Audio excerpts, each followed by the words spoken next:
Assalamualaikum warahmatullahi wabarakatuh. Selamat pagi anak-anak. Bagaimana kabarnya hari ini? Ustadz selalu berdoa dimanapun anak-anakku berada selalu diberi kesehatan oleh Allah Subhanahu wa Ta'ala. Amin ya Robbal 'Alamin. Untuk pertemuan pada pagi hari ini, Ustadz akan menjelaskan tentang prosa. Prosa ini adalah karangan biasa berbentuk paragraf dengan bahasa runtut dan jelas. Prosa ini menurut isinya dibagi menjadi dua, yaitu prosa fiksi dan prosa non-fiksi. Prosa fiksi ini adalah cerita rekaan atau khayalan, sedangkan prosa non-fiksi ini adalah cerita yang berisi informasi faktual. Prosa fiksi ini terdiri atas yang pertama adalah dongeng yang terbagi menjadi mitos, legenda, fabel, sage, dan jenaka. Yang kedua adalah novel, yang ketiga adalah cerpen. Sedangkan prosa non-fiksi ini terbagi menjadi artikel, tajuk rencana, dan riwayat. Selanjutnya yaitu prosa fiksi, yaitu yang pertama adalah dongeng. Dongeng ini bercerita tentang khayalan-khayalan zaman dahulu. Nah, ini terbagi menjadi 5 ya anak-anak. Yang pertama adalah mitos. Mitos adalah atau menceritakan tentang hal-hal gaib. Contohnya yaitu Ratu Pantai Selatan. Yang kedua adalah legenda. Legenda ini bercerita tentang sejarah atau asal mula terjadinya sesuatu. Contohnya Tangkuban Perahu. Yang kedua Malin Kundang. Yang ketiga fabel. Fabel ini bercerita tentang kisah yang tokohnya adalah hewan. Nah, contohnya kancil dan buaya, rubah dan burung bangau. Sage. Sage ini bercerita tentang kisah pahlawan, keberanian, atau kisah kesaktian. Contohnya kisah calon arang. Yang kedua adalah Gajah Mada. Yang ketiga adalah Cinderalas. Yang kelima yaitu jenaka. Jenaka ini ceritanya bertujuan untuk melucu atau humor. Contohnya Abu Nawas. Yang kedua Sikabayan. Dan yang ketiga Pak Pandir.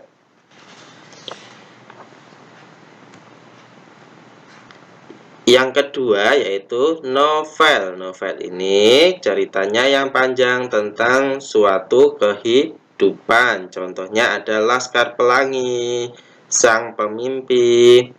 Yang ketiga yaitu cerpen, yaitu cerita yang pendek yang menceritakan sebagian kecil kisah pelaku utamanya. Contohnya ada Kaya dan Miskin. Yang kedua ada senangnya menghafal Al-Quran.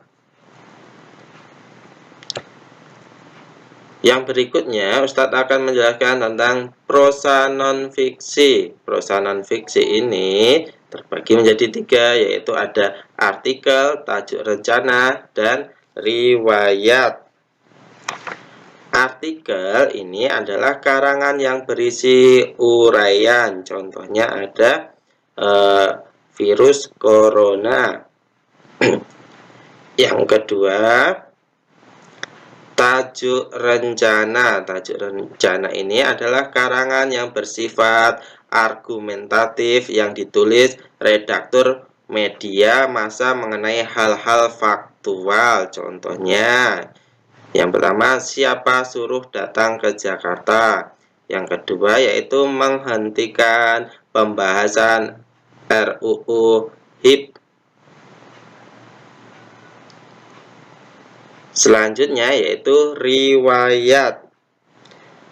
Riwayat ini bercerita tentang kisah hidup atau biasanya tokoh terkenal atau yang menginspirasi. Nah, riwayat ini ada 2 jenis. Yang pertama adalah biografi. Ini ditulis oleh orang lain, dan autobiografi. Ini biasanya ditulis sendiri oleh tokoh tersebut. Ini contoh biografi dari Raden Ajeng Kartini dan Ki Hajar Dewantara.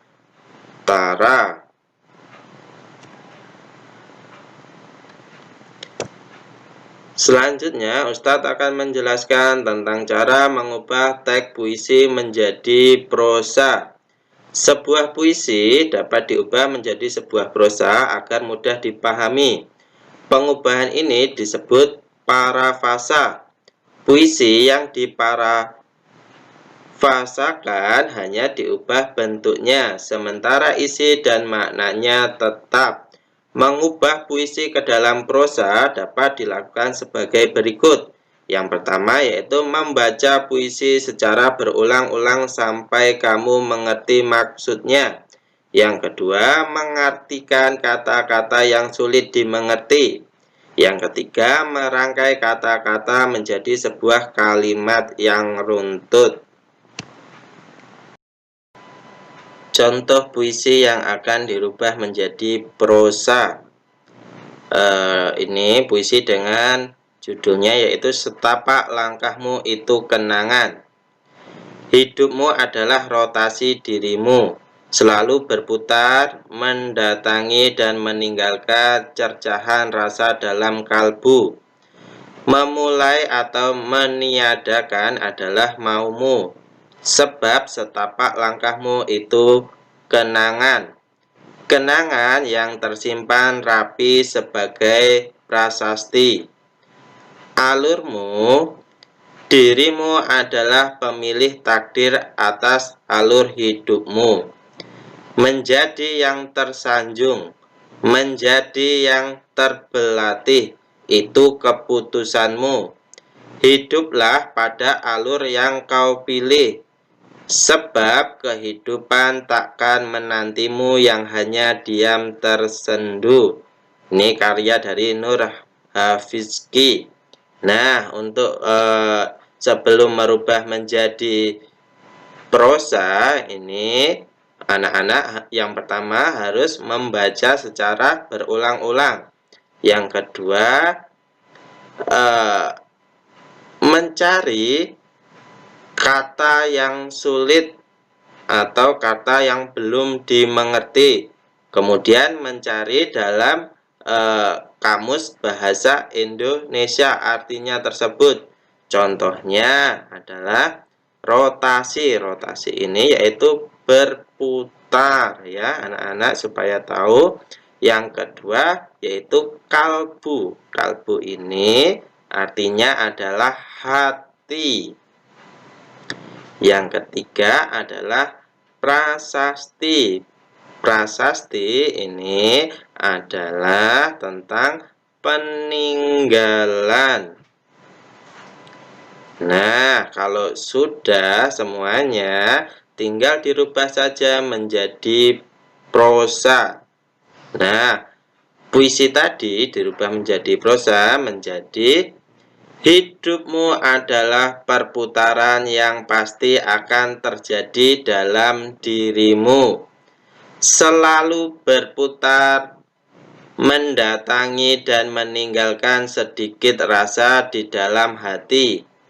Memulai usaha atau meniadakan usaha sebuah perubahan adalah keinginan masing-masing orang yang tidak dapat dipaksakan.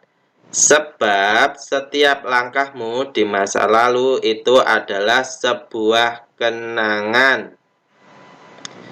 Kenangan tersebut akan menjadi hal yang tersimpan rapi sebagai peninggalan di dalam cerita hidupmu. Dirimu adalah pemilih takdir atas cerita perjalanan hidupmu.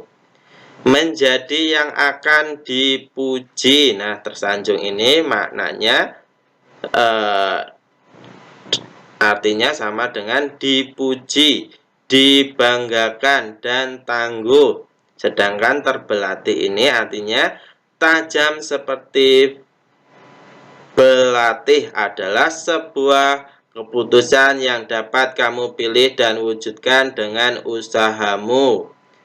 Kamu harus memilih untuk membuat cerita hidupmu, karena cerita hidup yang indah tidak akan terwujud jika kamu hanya diam dan selalu bersedih hati.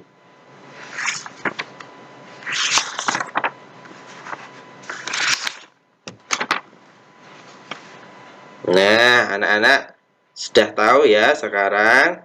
Selanjutnya, contoh yang kedua yaitu guruku seorang pahlawan tanpa tanda jasa. Ialah guruku, pahlawan tanpa tanda jasa, yang giat mendidikku, yang membekaliku ilmu dengan sabar dan tulus.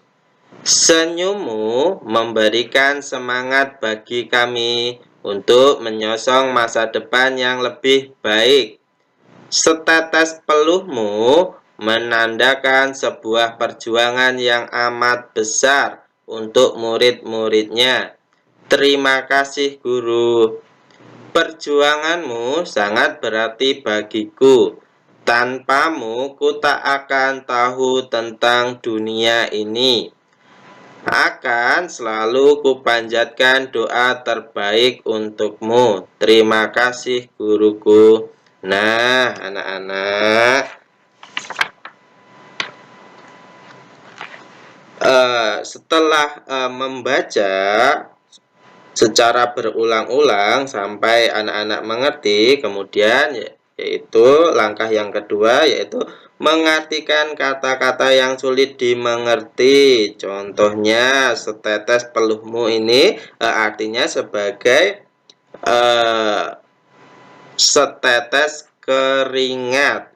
Kemudian yang ketiga, kalau sudah tahu maksudnya dan mengerti kata-kata yang sulit, selanjutnya adalah merangkai kata-kata menjadi sebuah kalimat yang runtut. Nah, puisi ini akan dirubah menjadi prosa menjadi guruku seorang pahlawan tanpa tanda jasa. Guruku adalah seorang pahlawan tanpa tanda jasa yang giat mendidikku serta membekaliku ilmu dengan rasa sabar dan tulus, penuh senyuman serta semangat bagi kami untuk menyosong masa depan yang lebih baik. Setetes keringat dari guruku menandakan sebuah perjuangan yang amat besar bagi murid-muridnya. Terima kasih guruku atas perjuanganmu yang sangat berarti bagiku. Tanpamu ku tak akan tahu tentang dunia ini. Untukmu akan aku selalu panjatkan doa terbaik untukmu. Cukup mudah ya anak-anak. Mungkin hanya ini yang bisa Ustadz sampaikan, kurang lebihnya Ustadz mohon maaf. Ustadz akhiri, wassalamualaikum warahmatullahi wabarakatuh.